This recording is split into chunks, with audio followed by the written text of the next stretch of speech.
9వ అధ్యాయము 10-11 వచనము. యెహోవా మోషేతో, నీవు ప్రజల యొద్దకు వెళ్ళి నేడును రేపును వారిని పరిశుద్ధపరచుము. వారు తమ బట్టలు ఉదుకుకొని 3వ నాటికి సిద్ధముగా ఉండవలెను. 3వ నాడు యెహోవా ప్రజలందరి కనుల ఎదుట సీనాయి పర్వతం మీదికి దిగి వచ్చును. ప్రభు ఈ మాటలు ఆశీర్వదించునుగాక, మనందరితో మాట్లాడునుగాక. వినే చెవులు, గ్రహించగల మనసు మనందరికీ దేవుడు అనుగ్రహించునుగాక. స్తోత్రం, హల్లెలూయా. కొన్ని రోజులు మాత్రమే ఉన్నాయి మనము నూతన సంవత్సరంలో అడుగు పెట్టడానికి. ప్రైజ్ ది లార్డ్, హల్లెలూయా. మనం ఆశపడుతున్నాం, కోరుతున్నాం, ప్రార్థన చేస్తున్నాం ఏంటి అని అంటే, నూతన సంవత్సరంలో ఒక నూతన కార్యము దేవుడు చేయాలి అని. అంతే కదండి, ఒక నూతన కార్యము దేవుడు చెయ్యాలి, ఒక అద్భుతాలు చేయాలి, ఒక మేలు జరిగించాలనే ఆశతో మనము కనిపెడుతున్నాం.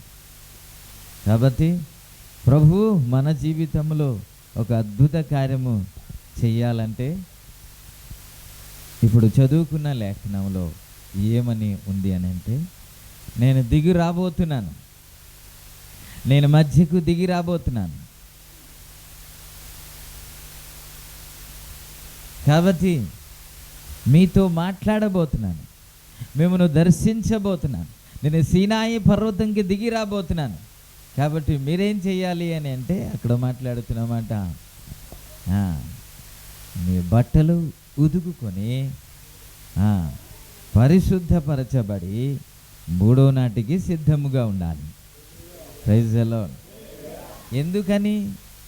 ఎందుకు ఉదుక్కోవాలి, ఎందుకు స్నానం చేయాలి, ఎందుకు సిద్ధంగా ఉండాలంటే, ఆయన రాబోతున్నాడు కాబట్టి, ఆయన మీ మధ్యకి రాబోతున్నాడు కాబట్టి, మీతో సహవాసం చేయడానికి రాబోతున్నాడు కాబట్టి, మీతో మాట్లాడడానికి ఆయన రాబోతున్నాడు కాబట్టి. ఆ దేవుడే పరిశుద్ధుడైన దేవుడు కదండి. ఆయన పరిశుద్ధుడైన దేవుడు. గడిచిన ఈ మాసమంతా 1వ తారీఖు నుంచి ఇప్పటి వరకు మనము ఆయన పరిశుద్ధుడు, ఎవరైనా దేవుడు ఉంటే ఆయన పరిశుద్ధుడై ఉండాలి అని ప్రకటించాం, సువార్త ప్రకటించాం. కానీ ఈరోజు ఒక మాట జ్ఞాపకం చేసుకుందాం. వారికి మన దేవుడు పరిశుద్ధమైన దేవుడు అని అంటే పరిచయం చేయడం కంటే, మన దేవుడు పరిశుద్ధుడు కనుక మనం కూడా అదే కోరుకుంటున్నాం కదా. లేవియాకాండం 19వ అధ్యాయం 2వ వచనంలో అదే కోరుకుంటున్నాడు కదా, నేను పరిశుద్ధుడనే ఉండులాగున మీరును పరిశుద్ధులుగా ఉండాలి అని కదా దేవుడు కోరుతుంది. ఆ పరిశుద్ధుడైన దేవుడు ఎక్కడికి రాబోతున్నాడు? మన మధ్యకి రాబోతున్నాడంట. హల్లెలూయా. సీనాయి పర్వతం మీదకి దిగి వచ్చి ఇజ్రాయేల్ ప్రజలతో మాట్లాడడానికి ఇష్టపడుతున్న దేవుడు. Praise the lord. కాబట్టి మీరు ఎలాగ ఉండాలంటే, పరిశుద్ధంగా ఉండాలి, పవిత్రంగా ఉండాలి, నీ బట్టలు ఉతుక్కోవాలి అని కదా మాట్లాడుతున్నాడు. మీరు ఏమని వస్తారంటే 31st నైటు దేవుడు ఈరోజు మంచి వాగ్దానం ఇస్తాడు. దైవ సేవకుని ద్వారా కావచ్చు, లేకపోతే వాగ్దాన ఏమంటారు దానికి, ప్రామిస్ కార్డ్, ఏదైనా కావచ్చు. ఒక మంచి వాగ్దానము రావాలి. ఈరోజు ప్రత్యేకమైన మంచి వాగ్దానంతో కూడినటువంటి వాక్య సందేశము దేవుడు ఇవ్వాలి, నాతో మాట్లాడాలి అనే కదా ఆశతో వస్తాం.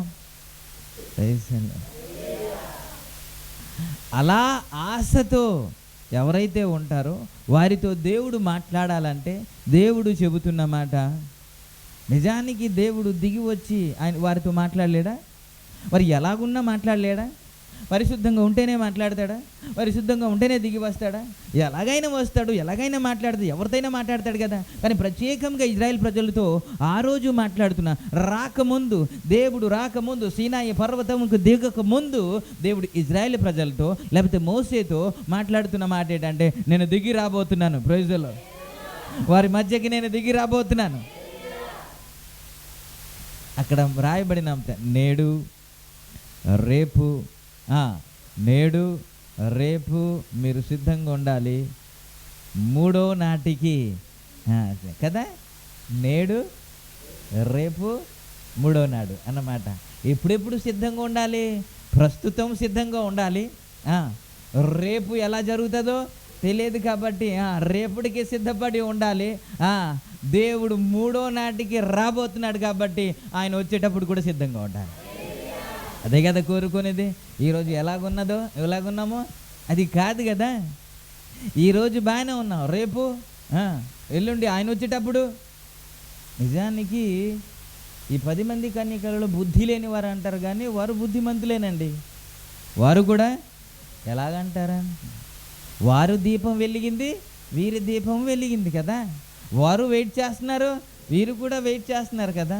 వారు పాడుతున్నారు, వీళ్ళు పాడుతున్నారు కదా. వీరు ఆత్మీయులే, వాళ్ళు కూడా ఆత్మీయులే. మరి ఎందుకు బుద్ధి లేని వారు అన్నాడంటే, ఆ టైంకి ఇదిగో పెండ్లి కుమారుడు వస్తున్నాడు అనే టైంకి ఆరిపోయింది, అంతే, ఇంకేమీ లేదు. అంతవరకు బాగానే ఉన్నారు. Praise the lord. కాబట్టి నేడు మీరు సిద్ధంగా ఉండాలి, రేపు పరిశుద్ధపరచబడాలి. ఆయన మూడో నాటికి వచ్చేటప్పుడు కూడా మీరు పరిశుద్ధంగా ఉండాలి. అప్పుడే మీతో మాట్లాడతాడు, అప్పుడు మీతో సహవాసము చేస్తాడు. Praise the lord. ఆయన మన మధ్యకి వస్తే జరిగే పని ఏంటో తెలుసా? నీ దగ్గరికి వస్తే కొరింథీ రాసిన పత్రిక 6వ అధ్యాయం 18వ వచనంలో కూడా ఆయన ఏమంటున్నాడంటే, నేను మీకు తండ్రిగా ఉంటాను, నేను మీకు దేవుడినై ఉంటాను, మీరు నాకు ప్రజలై ఉంటారు. నేను మీకు తండ్రిగా ఉంటాను, మీరు నాకు కుమారులు కుమార్తెలుగా ఉంటారు. ఉంటాను కాబట్టి మీరు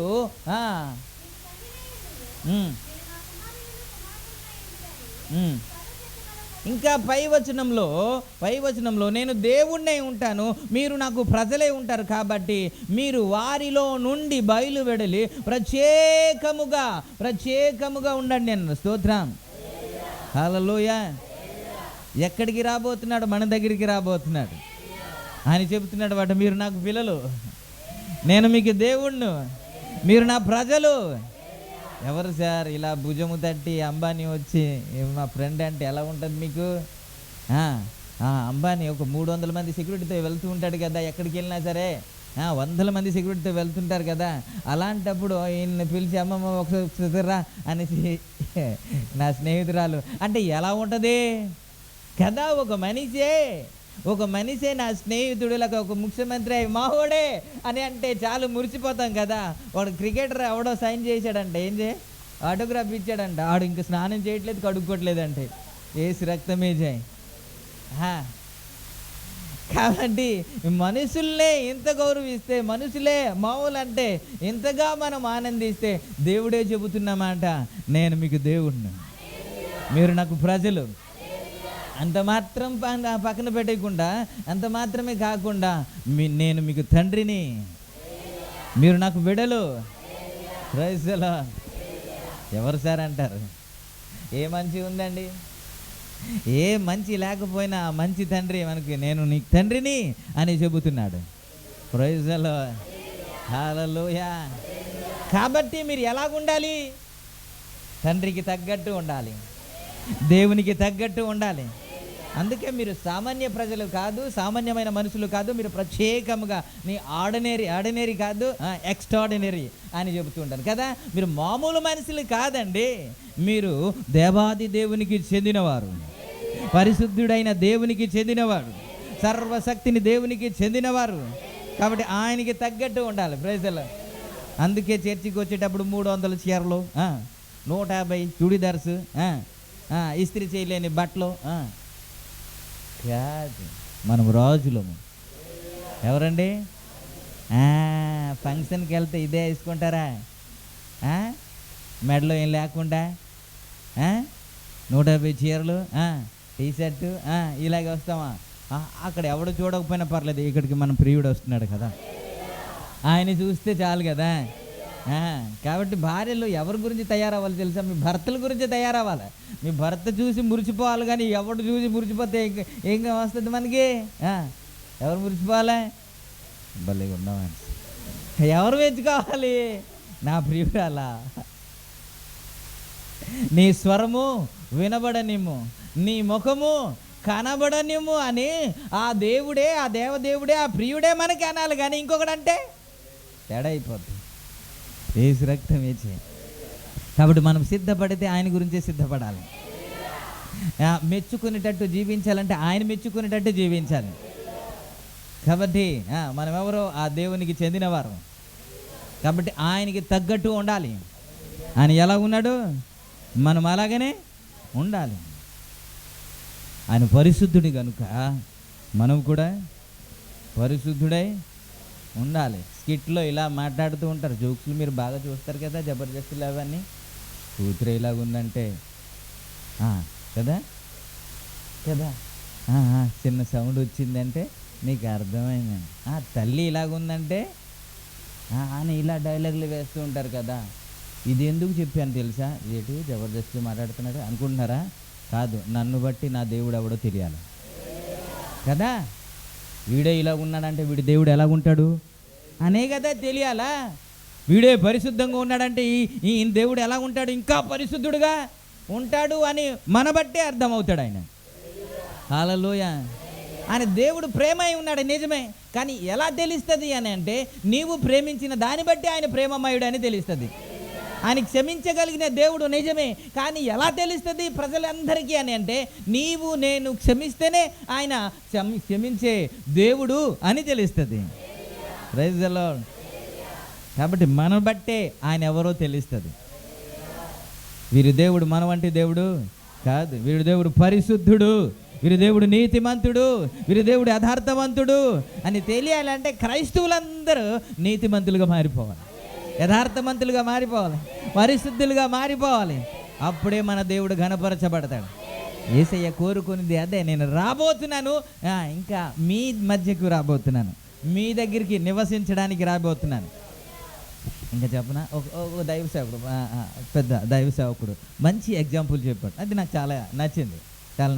మీలో చాలామంది చూసుంటారు. ఏమిటి అని అంటే ఒక రాజు అడవికి వెళ్ళాడంట. తప్పిపోయిన తర్వాత ఈ అడవి జాతి వారు ఉంటారు కదండి, వారు చంపడానికి ప్రయత్నం చేస్తున్నారు. ఎవరికి? రాజుని. తనతో ఉన్నవారందరూ పారిపోయారు. ఈయన ఏం చేయాలో తెలియక ఆయన పరిగెడుతుంటే ఒక ముగ్గురు యవనస్తులు చాకచక్యంగా రాజుని కాపాడే ప్రయత్నం చేశారంట. కాపాడారు కూడా, తీసుకొచ్చారు. రాజుని కాపాడితే చివరిలో వచ్చే మాటలు ఏంటంటే మీకు తెలుసు కదా, మీకేం కావాలి, రాజ్యంలో సగం కావాలా అని అడుగుతారు కదా. అలాగే ఈ రాజు కూడా నా ప్రాణాన్ని మీరు కాపాడు కాబట్టి మీ ముగ్గురిని ఏం కావాలో చెప్పండి అంటే ఒకడు అన్నాడంట, అయ్యా నాకు ఎంత ప్రయత్నం చేసిన ఉద్యోగం అయితే రావట్లేదయ్యా, ఆ ఉద్యోగం కొద్దిగా ఇప్పించండి అంటే మంత్రి ఈయన సంగతి చూడు అని అంటే ఆయనకి ఒక ఉద్యోగం వచ్చేసింది. ఇంకొకటి వచ్చాడంట, ఏదో కోరుకున్నాడు, అయ్యా ఇంకో అమ్మాయిని నేను ప్రేమించాను, ఆ అమ్మాయిని ఇచ్చి పెళ్లి చేయండి అంటే అది కూడా చూడయ్యా మంత్రి అని మంత్రికి అప్పచెప్పాడంట. ఇంకో మూడో ఆయన మిగిలి ఉన్నాడంట. ఆయన అన్నాడు, నీకేం కావాలి చెప్పు అంటే ఏం లేదయ్యా, మా ఇంటికి వచ్చి భోజనం చేసి వెళ్ళిపోండి. అదేంటి కోరిక? ఈడేమో ఉద్యోగం అడిగాడు, ఆడేమో పెళ్లి చేయమన్నాడు. నువ్వేదో అయినా అడిగితే బాగుంటుంది అనుకుంటే మా ఇంటికి వచ్చి భోజనం చేయమంటున్నావు ఏంటయ్యా అని అంటే, సరే రాజు అడిగేశాడు కదా, మాట ఇచ్చాడు కదా, మాట ఇచ్చిన తర్వాత తప్పనిసరిగా చెయ్యాలి కదా, కాబట్టి సరే నేను వస్తానులే, ఆ కోరిక నేను నెరవేరుస్తాను అనుకున్నాడంట. రాజు వెళ్ళే ముందు కొద్దిగా మార్గాన్ని సరళం చేస్తారు కదా, చేయరా? ప్రధానమంత్రి రాకముందు నేను కాన్వెంట్ నుంచి జగదంబ వెళ్తున్నాను. వెళ్ళే బ్రిడ్జి ఉంటుంది కదండి, చిన్నది ఉంటుంది కదా, అది చండాలంగా ఉండేది, కంపు ఉండేది, చాలా అడుక్కునే వాళ్ళు అక్కడ పడుకునేవారు, చాలా కంపు ఉండేది. ఒకరోజు ప్రధానమంత్రి ఆ రూట్లో వెళ్తున్నారంటే రాత్రి మారిపోయింది యేసు రక్తమే చేయి. ఇదేంటి ఇంత నీట్గా తయారైంది అంటే ప్రధానమంత్రి రాబోతున్నారన్న. పెయింటింగ్ ఏంటి, డిజైన్ ఏంటి, రోడ్ ఏంటి, మొత్తం అంతా సాఫ్ చేయబడింది. ఎవరు వస్తే? ఇప్పుడు రాజుగారు వస్తున్నారు కదండి. రాజుగారు వెళ్ళక ముందు మొత్తం అన్ని సెక్యూరిటీ అన్నీ చూసుకుంటారు కదా. ఆ వీధిలోనికి వెళ్తే, ఆ ఊర్లోనికి వెళ్తే, ఆ పల్లెటూరు అంట, ఆ ఊర్లోనికి వెళ్తూ ఉంటే అంత గుంతలే, ఏంటి రోడ్లు అస్సలు బాగాలేదు.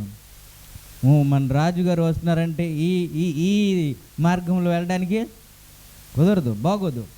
ఏం చేయాలి?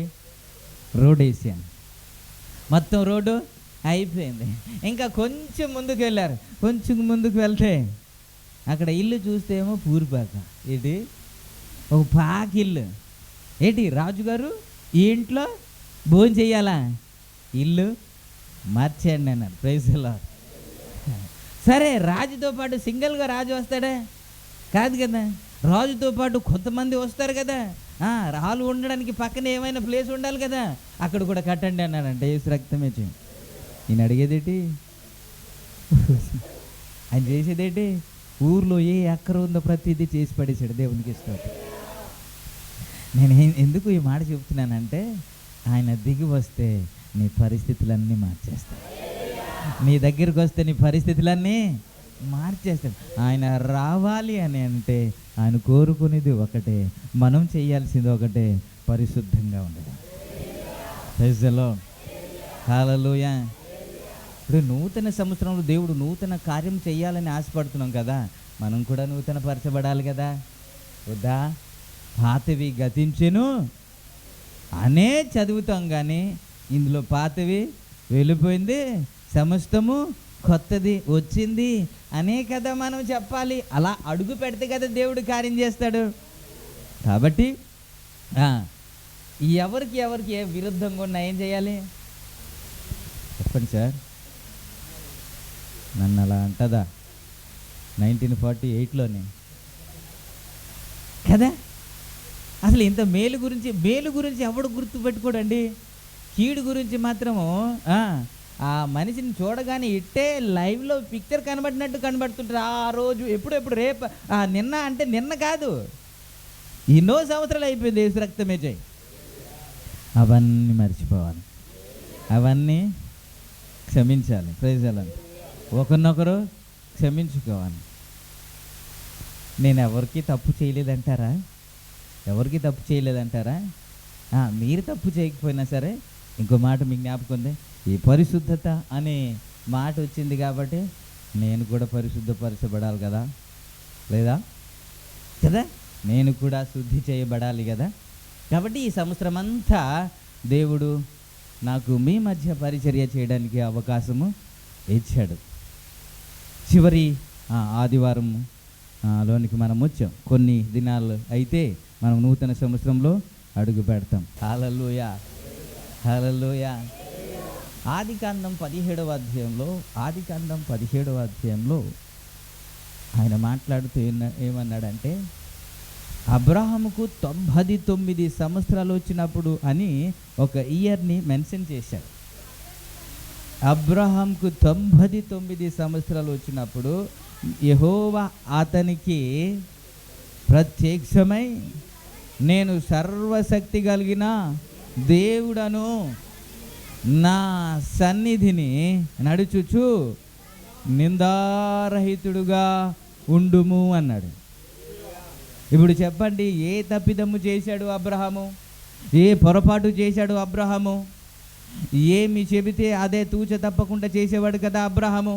నువ్వు వదిలేసి వచ్చేయమంటే వదిలేసి వచ్చేసాడు కదా. ఏ పొరపాటు లేదు కదా. దేవుడు ఏం మాట్లాడితే అదే చేసేవాడు కదా.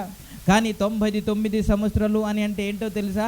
ఎందుకు ఈ ఇయర్ని మెన్షన్ చేస్తున్నాడు అని అంటే, 100 సంవత్సరంలో కుమారుడు అనుగ్రహించబోతున్నాడు. 75వ సంవత్సరంలో దేవుడు వాగ్దానం చేశాడు. 100 సంవత్సరంలో దేవుడు కుమారుడు అనుగ్రహించబోతున్నాడు. దానికి 100 సంవత్సరానికి ముందు వచ్చి మాట్లాడుతున్న మాట, నీ జీవితంలో దేవుడు గొప్ప కార్యం చేయబోతున్నాడు. నీ ప్రార్థన ఆలకించబడుతుంది, నీకు మేలు జరగబోతుంది.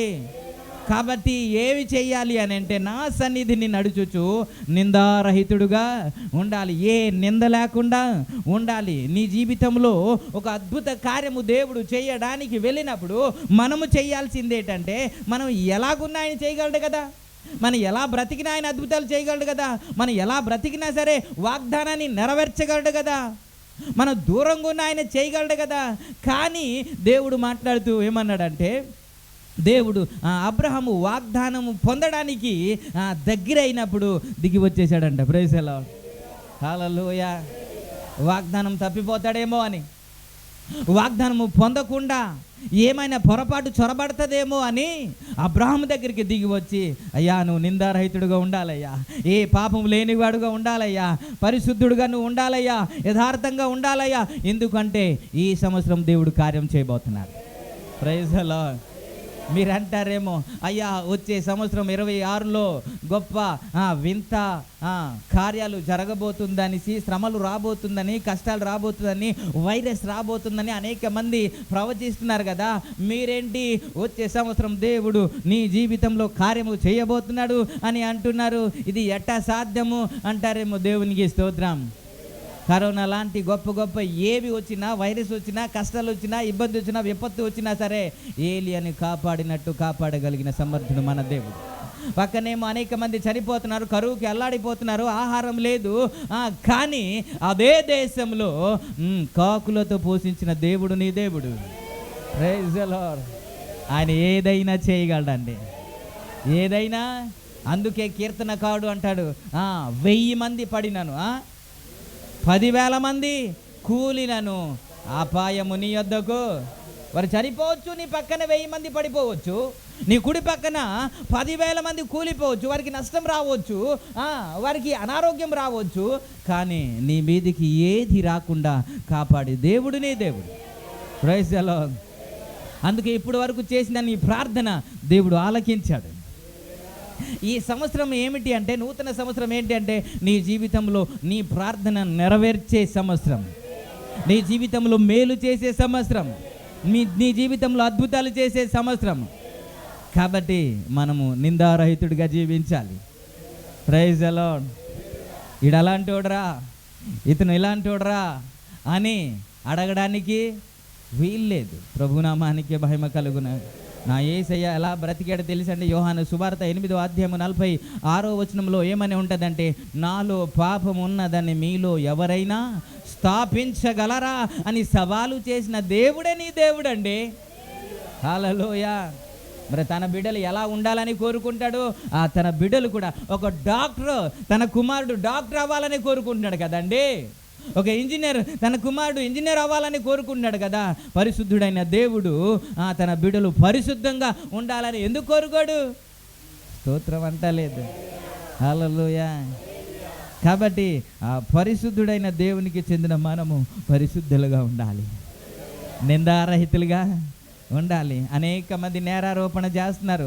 అయ్యా ఇతను ఇలా చేశాడయ్యా, ఇతను అలా చేశాడయ్యా, యేసుక్రీస్తు మీద నింద మోపుతూ ఉంటే పిలాతు మాత్రం న్యాయస్థానం మీద కూర్చుని తన భార్య చెబుతున్న మాట ఏంటంటే, అయ్యా ఈ నీతిమంతుల జోలికి వెళ్ళొద్దయ్యా, రాత్రి పూట నేను ఆయన గురించి కలవరపడ్డాడు, అతడు నీతిమంతుడు, ఏ తప్పిదము ఆయనలో లేదు అంటాడు. ఇవన్నీ పరిశీలన చేసిన తర్వాత చాలామంది వచ్చి నిందలేసిన తర్వాత ఒక చివరిగా ఒక ఫైనల్గా ఒక ఆలోచనలోనికి వచ్చాడు పిలాతు. ఏంటంటే ఇతడిలో ఏ తప్పిదము లేదు అని ఆయన నీళ్లు తీసుకొచ్చి చేతులు కడుక్కొని, ఈ నీతి మంతుల రక్తంను గురించి నేను నిరపరాధిని అనే మాట మనం చూస్తాం. Praise the lord.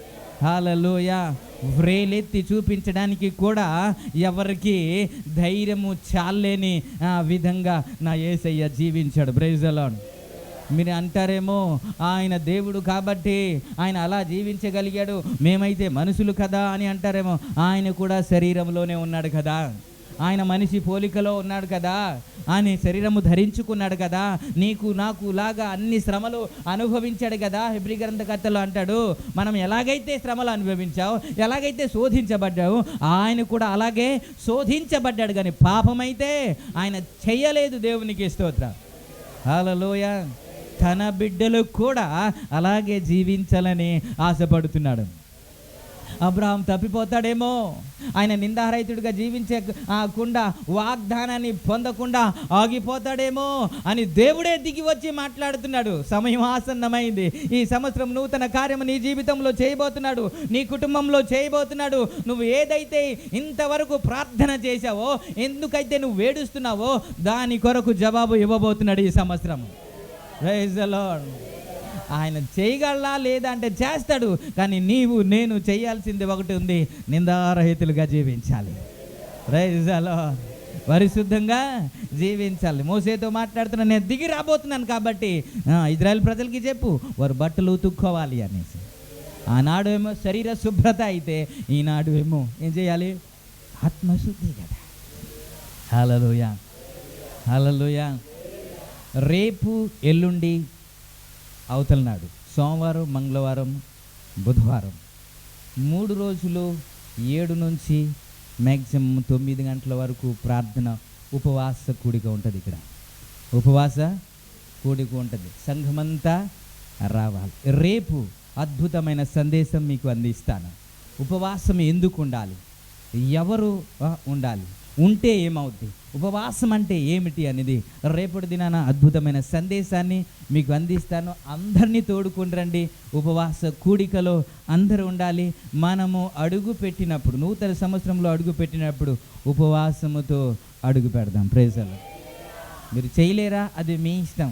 నేను చేయగలను అని అంటే ఒక పూట చేస్తారా, రాత్రిపూట మాత్రము, అది మీ ఇష్టము. లేకపోతే 3 రోజులు ఉంటారా, అది మీ ఇష్టం. షుగర్ పేషెంట్స్ ఉన్నారు, వారు మేము చేయలేమంటారా, అది కూడా మీ ఇష్టం. ఈ అన్నిటికీ సందేహం అంతా రేపు మీకు మంచి మెసేజ్ ఇస్తాను. ఎల్లుండి యథావిధిగా అరుణ్ కుమార్ గారు ఫాస్ట్ గారే వస్తారు. ఆ తర్వాత 31st నైట్ మామూలు సర్వీస్ జరుగుతుంది, కానీ ఫాస్టింగ్లో ఉండి మనము అడుగు పెడతాం. దేవునికి స్తోత్రం. ఫాస్టింగ్ అయితే కంటిన్యూ అవుతుంది. ఈ క్రమం అయితే అలా మనకి సమయము సెట్ అవ్వక అలా చేసాము. కాబట్టి సురేష్ గారు నాతో మాట్లాడినప్పుడు నేను సంతోషించాను. నాకు ఆశ ఉండేది మన సంఘంలో ఉపవాస కూడిక జరిగించి. అనేక సంఘాల్లో ఉపవాస కూడిక జరుగుతుంది కదా, మనం ఎందుకు చేయకూడదు? ఉపవాసంలో ఉండి ఎందుకు మనం నూతన సంవత్సరంలో అడుగు పెట్టకూడదు అని నేను ఆలోచించేవాడిని. తల్లిగారు ఉండడం వల్ల మనం చేయలేకపోయాం, కొన్ని పరిస్థితుల వల్ల. ఇప్పుడు కొద్ది మనకి అవకాశం ఇచ్చాడు కాబట్టి దేవుడు ఈ సంవత్సరం చేద్దామని ఆశపడుతున్నాను. ప్రతి ఒక్కరూ రండి. Praise the Lord. హల్లెలూయా. మీకు మంచి అనుకూల సమయాన్ని ఏర్పాటు చేసాం. ఉదయం అయితే మీరు రాలేరు, ఉద్యోగానికి వెళ్తారు కాబట్టి ఉదయం పెడితే మీరు రాలేరు అనేసి సాయంకాలం పూట మాత్రమే పెట్టడానికి ప్రయత్నం చేస్తున్నాం. అందరికీ అనుకూల సమయము రావడానికి ప్రయత్నం చేయండి. అందరు కలిసి ప్రభుని ఆరాధన చేద్దాం. Praise the Lord. హల్లెలూయా. మనము అడుగు పెట్టినప్పుడు శుద్ధ హృదయముతో అడుగు పెట్టాలి. స్తోత్రం. హల్లెలూయా. అబ్రహాములో ఏ తప్పిదమో లేదు, అయినా దేవుడు దిగి వచ్చేసాడు. మనం ఎవరిని ఎందుకు కొడతాం తెలుసా? మంచులైనా ఎందుకు చెబుతూ ఉంటాం తెలుసా? వారు ఇంకా ఎదగాలని చెబుతాం. స్కూల్లో కూడా ఎందుకు బాగా చదువుతున్న కుర్రోళ్ళు అంటే బిడ్డల్ని కొడతాడు తెలుసా? వారు ఇంకా బాగా చదవాలని. వెనకాతల కూర్చొని వారు వాడుకుంటూ ఉంటే వాడిని పట్టించుకోడు ఎప్పుడు టీచర్. చాలామంది నాకు అడుగుతున్నారు, ఎందుకయ్యా వాళ్ళని తిడతారు, వాళ్ళని తింటారు. వారు ఇంకా ఎదగాలని ఆశ, ఎదగాలని ఆశ. Praise the Lord. ప్రభునామానికి మహిమ కలుగును. అబ్రహామును దేవుడు ప్రేమించాడు కాబట్టి ఆయన తప్పిపోకూడదని పరిగెత్తుకుంటూ దేవుడే దిగి వచ్చి మాట్లాడుతున్నాడు. అయ్యా, నా సన్నిధిలో నిందారహితుడుగా నడుచు. 2వ రాజుల గ్రంథము 20 అధ్యాయము హిజ్కియా ప్రార్థన మీరు ఒకసారి ఆలకించారా? మీరు 3వ మాటలో ఆయన ఏమని మాట్లాడుతున్నాడు తెలుసండి? ఇప్పుడు అది చదవద్దు, చదవకముందు ఒక మాట చెప్తాను. దేవుని మాట ఆయన దగ్గరికి వచ్చి, లేకపోతే యెషయా మాట్లాడితే ఏమన్నాడంటే, నువ్వు చచ్చిపోబోతున్నావు కాబట్టి నీ ఇల్లును చక్కబెట్టుకో అన్నాడు కదా. చక్కబెట్టుకో అని అంటే తేడా ఉందని కదా, వాడిలో ఏదో తేడా ఉంది అని కదా దేవుడు మాట్లాడుతున్నాడు, లేకపోతే ప్రవక్త మాట్లాడుతున్నాడు. కానీ ఆయన ప్రార్థన చేస్తూ ఏమని ప్రార్థన చేస్తున్నాడు? 3వ మాటలో యెహోవా యథార్థవంతుడనై సత్యముతో నీ సన్నిధిని నేను ఎట్లు నడుచుకుంటునో, నీ దృష్టికి అనుకూలంగా సమస్తమును ఎట్లు జరిగించుకుంటునో. అంటే యథార్థత ఉంది, సత్యానుసారంగా నడుచుకుంటున్నాడు, అనుకూలంగా దేవునికి అనుకూలంగా నడుచుకుంటున్నాడు. ఆ వ్యక్తి దగ్గరికి దేవుడు వచ్చి మాట్లాడుతున్న మాట ఏంటో తెలుసా? నీ ఇల్లును చక్కబెట్టుకో అన్నాడు. నేను ఏ తప్పిదమ్ము చేశానండి, ఏ తప్పిదమ్ము చేశాను, ఇంకా సరి చేసుకోవాలా అనిపిస్తూ ఉంటుంది. కానీ మన పరిశుద్ధతకును దేవుని పరిశుద్ధతకును చాలా వ్యత్యాసము ఉంటుంది కదా, చాలా వ్యత్యాసం ఉంటుంది. ఇప్పుడు పరిశుద్ధత లేకుండా దేవుణ్ణి చూడలేం కదండి, ఇది పక్క. కానీ యెషయా అయితే చూస్తున్నాడు కదా. యెషయా గ్రంథం 6వ అధ్యాయంలో యెషయా చూస్తున్నాడా లేదా? ఇప్పుడు ఎవరిని చూస్తున్నారు? ఇప్పుడు మీరు చెప్పాలి. అది ఎవరిని చూస్తున్నాడు ఆ దర్శనము?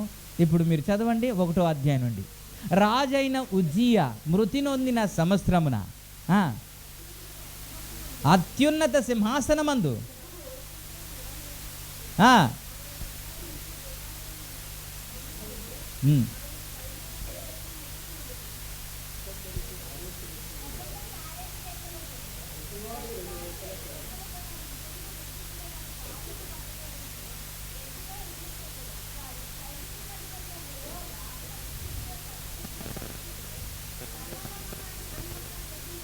ఓకే, ఇలా జరుగుతూ ఉండగా 5వ మాటలో నేను అపవిత్రమైన పెదవులు గలవాడను, అపవిత్రమైన పెదవులు గల జనుల మధ్య నివసించువాడను, నేను నశించి తిని రాజును సైన్యములకు అధిపతియగు యెహోవాను నేను కనులారా చూచి తిని అంటాడు. పరిశుద్ధత లేకుండా ఎవడో చూడలేడు, పరిశుద్ధత ఉంది కాబట్టి చూడగలుగుతున్నాడు. అయినా ఈయన చెబుతున్న మాట, నేను అపవిత్రమైన పెదవులు గలవాడను అన్నాడు. ఇప్పుడు ఆసీనుడు అయినాడు ఎవడంటాడు? మీరు ఏంటి? ఎవరండి? దేవుడంటే ఏసా లేకపోతే తండ్రి అయిన దేవుడా? ఏమండి కదా పక్క. ఓకే, మళ్ళీ ఇక్కడికి రండి, వద్దాం. తిమోతి రాసిన పత్రిక 6వ అధ్యాయము 16వ వచనంలో మొదటి, సమీపింపరాని తేజస్సులో ఆయన మాత్రమే వసించుచు అమరత్వము గలవాడై ఉండి మనుషులలో ఎవడును చూడలేదు, ఎవడును చూడనేరడు. ఓకే, ఈ రెండింటిని ఏం చెప్తారు మీరు? పరిశుద్ధాత్మ ప్రేరేపణ ద్వారా ఈ పౌలు ఏమని రాస్తున్నాడంటే, సమీపించరాని తేజస్సులో ఆయన మాత్రమే వసించుచు అమరత్వము గలవాడై ఉన్నాడు. ఆయన మాత్రమే అంటే ఎవరు సమీపించలేరు. అలాంటి తేజస్సులో ఆయన మాత్రమే ఉన్నాడు. ఆయనే అమరత్వం గలవాడై ఉన్నాడు. ఎవరు ఆయనను చూడలేదు, చూడనేరడు అన్నాడు. ఇక్కడ నేను కనులారా చూచి తిని అన్నాడు యెషయా. ఈ రెంటిటికి భేదం ఏంటి? అక్కడేమో పరిశుద్ధాత్మ దేవుడే కదా రాశాడు, ఇది కూడా పరిశుద్ధాత్మ దేవుడే రాశాడు కదా. పోనీ యోహాను సువార్త 1వ అధ్యాయం 18వ వచనంలో ఏమని ఉంటుంది? యోహాను సువార్త 1వ అధ్యాయం 18వ వచనంలో, ఎవడును ఎప్పుడైనాను ఎవరిని దేవుణ్ణి చూడలేదు, తండ్రి రొమ్మున నున్న అద్వితీయ కుమారుడే కదా. తండ్రిని ఎవడును ఎప్పుడును చూడలేదు, అక్కడ కూడా ఎవరు చూడలేదు. కానీ యెషయా అంటాడు నేను చూచాను అంటాడు. ఈ చిన్న తేడా చెప్పేసి వెళ్ళిపోతారు. ఎప్పుడు కనబడినా అక్కడ మొదటి వచనంలో చూస్తారా? అది మొదటి వచనంలో కాదు. యెషయా గ్రంథంలో రాజైన ఉజ్జియా మృతి నొందిన సంవత్సరమున అత్యున్నత సింహాసనమందు ఎవరున్నారు? ఎవరు? ప్రభువాసీనుడై ఉన్నాడు. ప్రభు తండ్రి సమీపించరాని తేజస్సులో ఉండేవాడు. ఆయనను చూపే ఇది ఎవరు అని అంటే యేసుక్రీస్తు మాత్రమే. ప్రైజ్ ది లార్డ్, హల్లెలూయా. అందుకే తిమోతికి రాస్తూ పౌలు అంటాడు, యోహాను తన సువార్తలో అంటాడు ఏంటంటే, తండ్రిని ఎప్పుడు ఎవరు చూడలేదు, అద్వితీయ కుమారుడే బయలుపరిచాడు. ఒకసారి తోమా ఏమంటాడంటే 14వ అధ్యాయం యోహాను సువార్తలోనే, తండ్రిని మాకు కనపరచు అంతే మాకు చాలును అని అంటే, నన్ను చూచిన వాడు తండ్రిని చూచినట్టే అన్న. అదేంటి? కాబట్టి ఎక్కడైనా కనబడినా సరే, ఆదికాండం యాకోబుకు కనబడింది యేసుక్రీస్తే, మనోహకు దర్శించింది అక్కడ యేసుక్రీస్తే. దూత అని ఎక్కడైతే సంబోధించబడిందో ప్రతి చోట యేసుక్రీస్తే దర్శించాడు. హల్లెలూయా. ఈ విషయంలో మీకు ఏమైనా డౌట్ ఉంటే తర్వాత నేను మాట్లాడతాను. ఇదిలో వెనక్కి అంటే దీంట్లో ఉండిపోతే ఇంకా చెప్పవలసింది కొన్ని ఉన్నాయి కాబట్టి తర్వాత దీని గురించి మాట్లాడతాం. అప్పుడు ఎప్పుడైతే ఆయన దర్శనం చూశాడో అప్పుడు చెబుతున్న మాట, నేను అపవిత్రమైన వాడును అన్నాడు. అంటే అప్పటి వరకు నేను పరిశుద్ధుణ్ణి అనుకున్నాడు, కానీ దేవుని పరిశుద్ధత చూసినప్పుడు ఈయన పరిశుద్ధత ఏమీ కాదు అనిపించింది. ప్రభునామానికే మహిమ కలుగును. అందుకే మీ నీతి నా దృష్టికి మురికి గుడ్డవలే. అంటే మనం నీతిగా జీవిస్తున్నాం అనుకుంటాం, కానీ దేవుడి దృష్టికి ఇప్పుడు చెప్పండి మేము పరిశుద్ధులమే అని ఖచ్చితంగా మనసులో ఉంటుంది. ఎందుకని మనము తప్పిదం ఏమి, అబద్ధము చెప్పలేదు, నరహత్య చెప్పలేదు, దొంగతనము చేయలేదు, ఇతర పాపాలు ఏమీ చేయలేదు. కాబట్టి మనము పరిశుద్ధులే అనిపిస్తుంది. కానీ బైబిల్లో దేవుని ఆజ్ఞ ఉంటుంది, తర్వాత దేవుని కట్టడ ఉంటుంది, దేవుని విధులను ఉంటుంది కదా, దేవుని మాట ఉంటుంది కదా, దేవుని మాట ఉంటుంది, ఉంటుందా లేదా?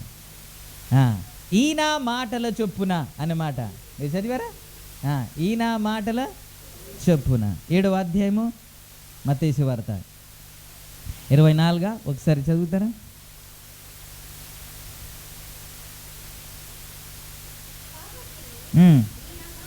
ఈయన మాటలు విని వాటి చొప్పున చేయు ప్రతివాడు బండ మీద కట్టుకొనిన బుద్ధిమంతుని పోలి ఉండదు. ఈయన మాటలు అన్న కదా, ఈయన మాటలు కూడా ప్రాముఖ్యమా కాదా?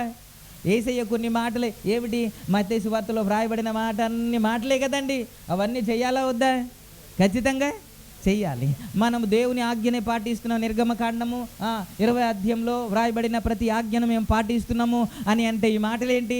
యేసుక్రీస్తు ప్రభు వచ్చి చెప్పిన ప్రతి మాట కూడా మనం నెరవేర్చాలి కదా. స్తోత్రం చెప్పు. నేను పరిశుద్ధతలో ఉన్నానా? ఒకవేళ పరిశుద్ధత ఎలా ఉందా లేదా అని గమనించడానికి ఇవన్నీ చెబుతున్నాను. అయితే లూకాసు వార్త 14వ అధ్యాయము 26వ వచనంలో ఏమన్నాడంటే, తన తల్లినైనాను తండ్రినైనాను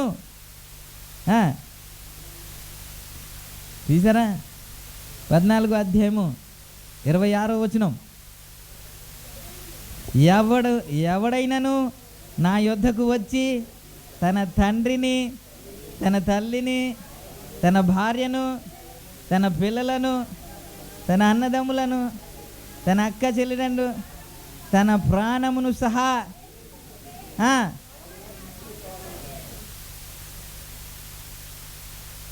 ఈ పాయింట్ పట్టుకోండి. ఇది ఎవరు చెప్పింది అంటే, ఇది తొందరగా మాట్లాడితే నేను తొందరగా, ఎవరు చెప్పిందండి? యేసయ్య చెప్పింది. ఆయన శిష్యుడు, ఆయన బిడ్డలు. ఇందాక మనం నేర్చుకున్నాం కదా, నేను మీకు తండ్రినే ఉంటాను, నేను మీకు దేవుడినే ఉంటాను అన్నారు కదా. ఆయన శిష్యుడు అనిపించబడాలంటే అంట ఏం చేయాలంట? తల్లిని, తండ్రిని, భార్యను, అక్క చెల్లిని, మరదల్ని, వదినని ఏం చేయాలి? తలదించాను, నాకు తెలుసు. ఏం చేయాలి? దేశించాలి. ఇది చేయాలా ఉందా? ప్రేమించాలని ఉందండి మీ దాంట్లో? మనం మార్చకూడదు కదా, బైబిల్లో మార్చకూడదు కదా. ఇవి క్లియర్ చేసిన లేదా మార్చకూడదు కదా. ఏం చేయాలమ్మా?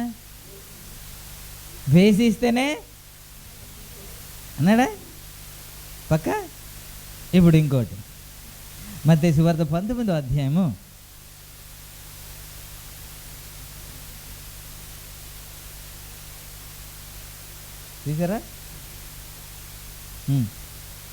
27వ వచనం, పేతురు, ఇదిగో మేము సమస్తమును విడిచిపెట్టి నిన్ను వెంబడించితిమి గనుక ఆయనను అడుగగా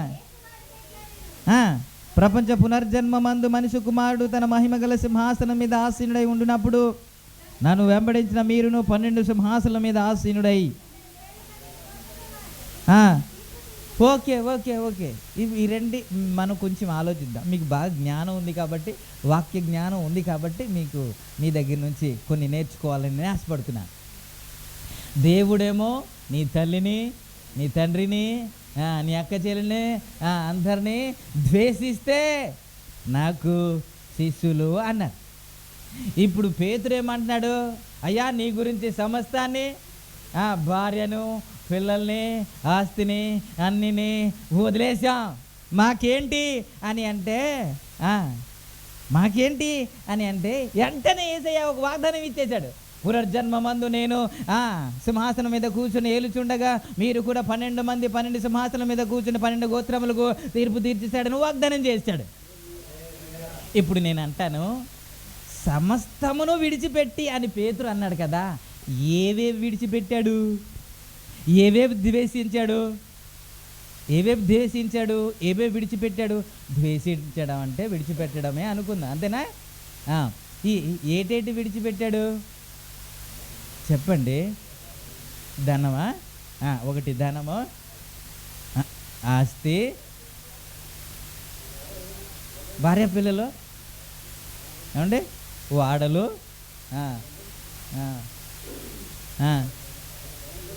ఏం మాట్లాడండి సార్. సమస్తం అంటే ఏటేట్?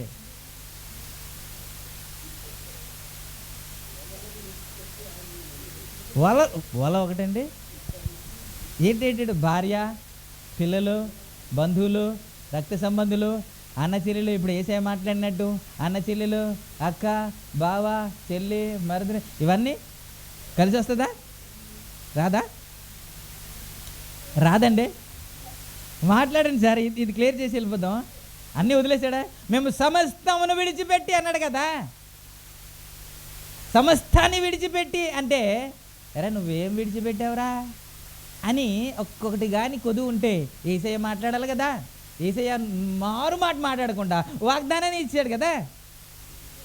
నేడు నాతో కూడా అన్నట్టు వాగ్దానం ఇచ్చాడు కదా. మరి అన్నీ వదిలేశాడా లేకపోతే కొన్ని వదిలాడా కదా? అప్పుడే నాకు శిష్యులు అనబడతారు అని కదా. ఇప్పుడు మీరు అద్దె భార్య పిల్లలు అందరినీ వదిలేశారు అన్నారు కాబట్టి పౌలు సాక్ష్యం కూడా మనం విందాం. కొరింథీ రాసిన పత్రిక 1 కొరింథీ 9వ అధ్యాయము 5వ మాటలో ఏముందో ఒకసారి చదువుదాం.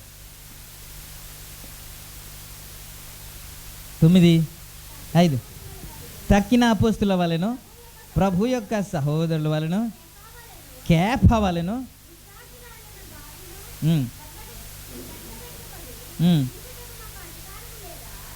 చాలు. ఇప్పుడు భార్య పిల్లలు వదిలేశారా లేదా ఇందాక అనుకున్నాం కదా.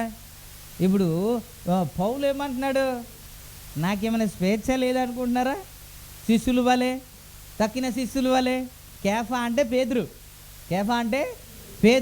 పేతురు వలె విశ్వాసులైన భార్యను వెంట పెట్టుకొని పరిచర్య చేయడం నాకు చేత కాదు అనుకుంటున్నావా అని ఈయన సాక్ష్యం చెప్పాడు. అంటే పేతురు భార్య పిల్లల్ని వదలలేదంట. వదిలాడా? విశ్వాసురాలైన భార్యను వెంట పెట్టుకొని పరిచర్య చేస్తున్నాడని పౌలే సాక్ష్యం చెప్పాడు కదా. ఇంతకీ ఏది వదిలేడైతే? ఇప్పుడు భార్యని వదలలేదు, పిల్లల్ని వదలలేదు. వదిలితే ఏమడు? వల వదిలేడండి, ధోని వదిలేడండి, వృత్తి వదిలేడండి, అంతే.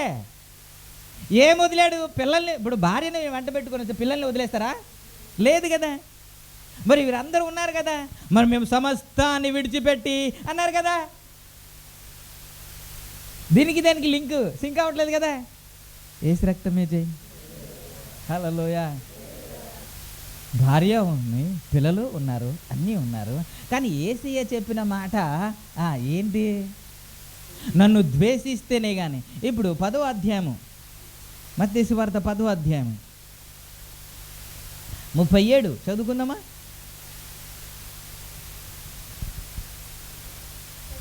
తండ్రినైనాను తల్లినైనాను నాకంటే ఎక్కువగా ప్రేమించేవాడు నాకు పాత్రుడు కాడు. కుమారునైనాను కుమార్తెనైనాను నాకంటే ఎక్కువగా ప్రేమించేవాడు. వీళ్ళకి అన్నీ అందరూ ఉన్నారు, భార్య పిల్లలు అన్నీ ఉన్నాయి, కానీ దేవుని కంటే దేనిని ఎక్కువ ప్రేమించట్లేదు. Praise the lord. అందుకే మేము సర్వస్వము విడిచిపెట్టాము అని దానికి అర్థం ఏమిటి అని అంటే, ప్రతి దానికంటే, అంటే భార్య పిల్లలు మరదలు చుట్టలు బంధువులు అందరికంటే దేన్ని ప్రేమిస్తున్నారు? ఓకే, దేవుణ్ణే అని అన్నాం కదా. దేవుణ్ణే ప్రేమించడం అంటే ఎట్టా? ఆయన కనబడట్లేదుగా. ఇప్పుడు వీళ్ళు పాపని ఎక్కువ ప్రేమిస్తారండి ఈయన అనడానికి, బుజ్జి కన్నా లాలి అని ఎక్కువ ప్రేమిస్తే అదే అలా చూసి అంటాం. మరి ఆయన కనబడట్లేదుగా, మనము ఎక్కువగా ప్రేమిస్తున్నాం, అది ఎట్టా? ఓకే, అలా కదా. ఇప్పుడు నేను చెప్తాను, మీ అన్న చెల్లెల కంటే ప్రార్థనకే చెప్పండి దేనికి ఇవ్వాలి? లేకపోతే ప్రార్థన కంటే బంధువులుగా, ప్రార్థన కంటే అక్క చెల్లెలుగా, ప్రార్థన కంటే వదినగా, ప్రార్థన కంటే చెల్లెలుగా, దేనికి మనం దేనికి ప్రేమిస్తున్నాం ఎక్కువ? చెల్లి వచ్చినా పర్లేదు ముందు దేనికి, మరదలు వచ్చినా పర్లేదు ముందు దేంట్లో ఉండాలి? ఎక్కడ ఉండాలి? లేకపోతే ఈరోజు వెళ్ళకపోయినా పర్లేదు చెల్లి వచ్చింది కాబట్టి.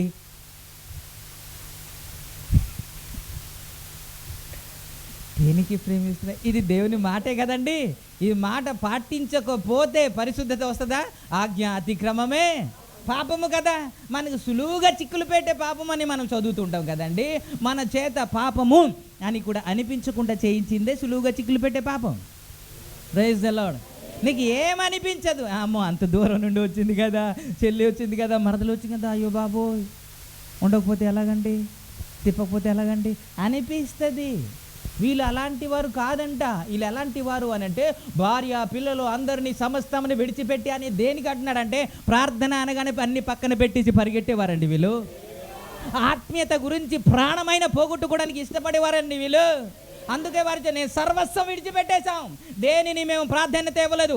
ఎంత దూరం నుండి వచ్చినా మొదట దేవునికి స్థానం ఇవ్వాలి, మొదట ప్రార్థనకి ఇవ్వాలి, మొదట సహవాసానికి ఇవ్వాలి, మొదట ఉపవాసానికి ఇవ్వాలి, మొదట తిరగడానికి కాదు.